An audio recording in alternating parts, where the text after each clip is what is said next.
तो मेरा दिल पिघल जाता है जब बहन और भाई का इस संसार में मैं प्रेम देखता हूं ना, कि जिससे दिनों रात लड़ाई रहती थी, कुत्ते बिल्ली की तरह लड़ते थे।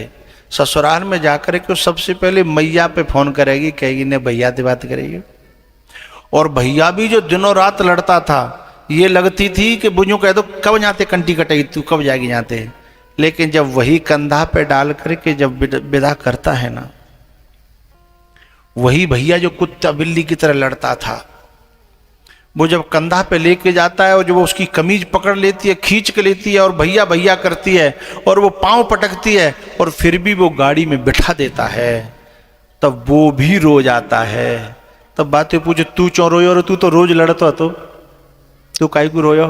तब वो कहता है लड़ता तो मैं था, लेकिन हम में कबू ऐसी लड़ाई ना भई कि हम जीवन भर बोले नहीं होए। हमारी लड़ाई नेक दे रखी होती, भले ही मैं कितनों लड़ लूं, पर जब रोटी की बात आती तो जो रोटी मुँह खवाए के तवई खाती थी। मेरी बड़ी बहन नहीं है जी, मेरी माँ है, ऐसे कहता है वही भैया जो दिनों रात लड़त का है ना।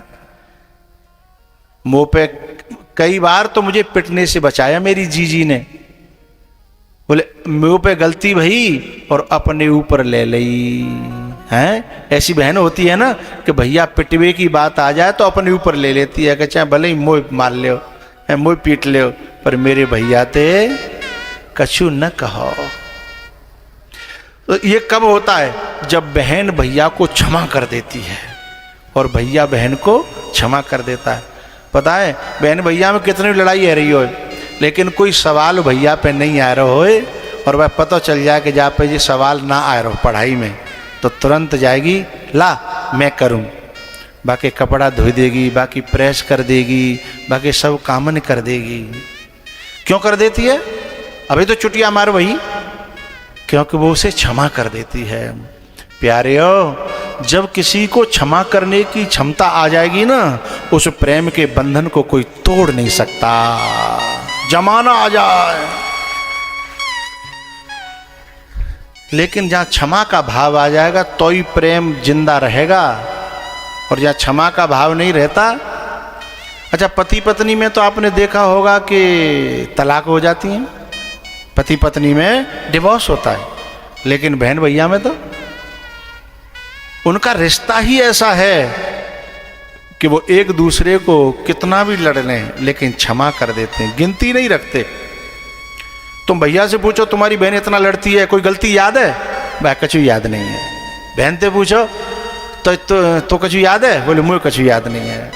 तो मेरा कहना इतना सा है कि जैसे भैया को क्षमा कर देती हो, वो जो आदमी है ना, उसके भैया के जब एक्सीडेंट हो गया ना, तो पति से कहती है मेरो भैया गरीब है, यदि आप 1 लाख लेके पहुंच जाओ, 50,000 लेके पहुंच जाओगे तो शायद बाकी पाँव को ऑपरेशन है जब टूट गए। लेकिन पति जो है ना फिर भी दिलदार होता है। पुरुष जो होता है वो मैं और मेरा, तू और तेरा ज्यादा नहीं करता। वो कहता है कोई बात ना, जबकि बाने बादना हाथ रोके जादना अपने भैया, पति के भैया को एक्सीडेंट भयो का तादना हाथ रोके थे। लेकिन यदि पत्नी के भैया पे भी संकट पड़े तो पति फिर भी तैयार रहता है, कोई बात नहीं चल मैं ले जाता हूं। हाँ? तो जैसे क्षमा करने का भाव भैया के लिए है, ऐसे पति के भैया के लिए भी हो जाए, पति के लिए भी हो जाए और पति की माँ के लिए भी हो जाए क्षमा करने का भाव, तो वो नारी फिर नारी नहीं रहती, वो कौशल्या बन जाती है, अनसुईया बन जाती है। उसकी कोख से परमात्मा जन्म लेता है? उसकी कोख से ईश्वर जन्म लेता है, परमात्मा जन्म लेता है। और जो मैं और मेरे में, तू और तेरे में रहती है ना, उनकी कोख से परमात्मा नहीं, उनकी कोख से महात्मा नहीं, उनकी कोख से तो राक्षस जन्म लेते हैं, दैत्य जन्म लेते हैं, शठ जन्म लेते हैं, नालायक जन्म लेते हैं। तो मेरा कहना यह है भैया कि हमारे जीवन में क्षमा भाव माताओं में, मेरे देश की माताओं में कुछ जगह के लिए होता है। यदि वो सब के लिए हो जाए हा। एक पंक्ति गाता हूं मैं, आज समय हो गया इसलिए पूरा नहीं गाऊंगा, एक पंक्ति गाऊंगा। वह घर तो नरक समान है, जिस घर कलिहारी नारी। कलेश करने वाली नारी जिस घर में होती है वो घर नरक बन जाता है। और स्वर्ग, वह घर तो स्वर्ग समान है, जिस घर में सुलक्षणी नारी।